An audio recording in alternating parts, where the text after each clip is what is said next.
Кыргызстандагы эң ири алтын кенине байланыштуу түзүлгөн мамлекеттик комиссиянын төрагасы, жогорку кеңештин депутаты Акылбек Жапаров Кумтөр Голд Кыргызстанга салык жана экологиялык санкция түрүндө 4 миллиард 252 миллион доллар төлөөгө милдеттүү экенин айтты. Жапаров Центроголд Кыргызстанга 2,5 эсе аз акча которуп, маалыматтарды манипуляциялаган деп билдирди. Уважаемые коллеги, мы ознакомились на сайте.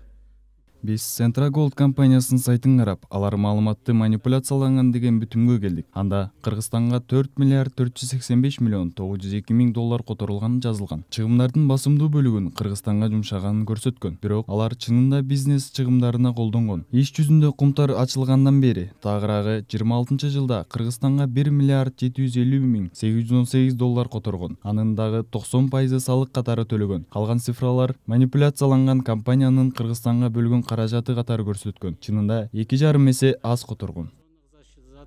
За счет себестоимости.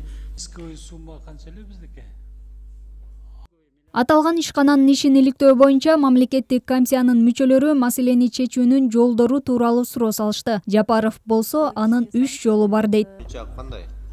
Эл аралык сотко биз даярданып атабыз. Биз даярданып атабыз. Биринчи Кыргызстандын соттору менен, биздин юристтер менен бүт доказательствонун баарын алып алып, анан эгерде алар эл аралык сотко барса, балким биз алардан биринчи биз да сотко беришибиз керек. Биз андан ары соттошубуз керек деп. Мына азыр токтомго сиздерге киргизели деп атабыз. Ошо сиз айткан сөздөрдү биздин юристтер дагы айтып атат, эл аралык юристтер дагы. Госкомиссия өзүнүн ишин токтотпосо. 1 ноябрга чейин деп атышат да. Арбитражный разбирательстволор болуп кала турган болсо, парламент деген ал өкмөткө кирбейт. Бир да соглашенияга кирбейт. Анан ушу комиссиянын мүчөлөрү, сиздер депутаттар өзүңүздөрдүн чечими менен анан жанагы жарандар экология боюнча ушулардын баарын биз чакырып калышыбыз мүмкүн. Ошон үчүн госкомиссиянын чечиминде сиздерден суранабыз деп атат. Биз ушул чечимге алтындан башка эмне чыгат?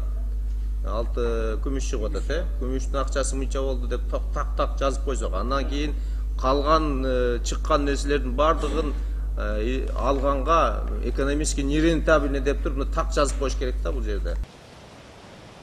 Кумтөр алтын кениндеги ишмердүүлүктү териштирип жаткан мамлекеттик комиссия Центроголд компаниясы 2011-жылы Кыргызстанга бөлгөн демөөрчүлүк акчасын президенттик шайлоого пайдалануу ыктымалдыгын изилдөөдө. Тийиштүү документтерге ошол кезде премьер-министр болуп турган, кийин шайлоодо президент болуп шайланган Алмазбек Атамбаев кол койгону айтылды.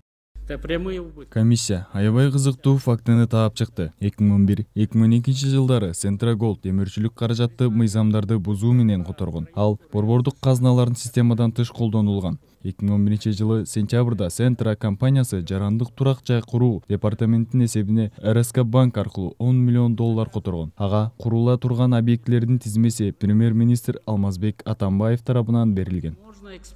Мурдагы президент Алмазбек Атамбаевдин баласы Сейит Атамбаев Кумтөр алтын кениндеги ишмердүүлүктү текшерип жаткан мамлекеттик комиссиянын отурумунда атасынын дарегине айтылган айыптоолорго карата Фейсбуктагы жеке баракчасына комиссиянын төрагасы Акылбек Жапаров курулай эле кара көө жаап, далилсиз маалыматты таратты деп жазды.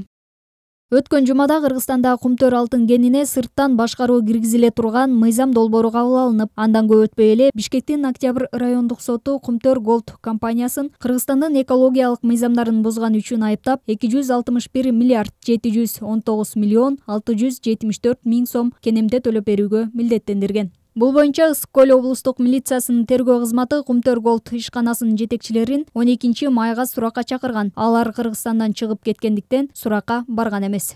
Кумара Сагыналиева, Жумабек Ногоев, Нажда Кежи, Бишкек.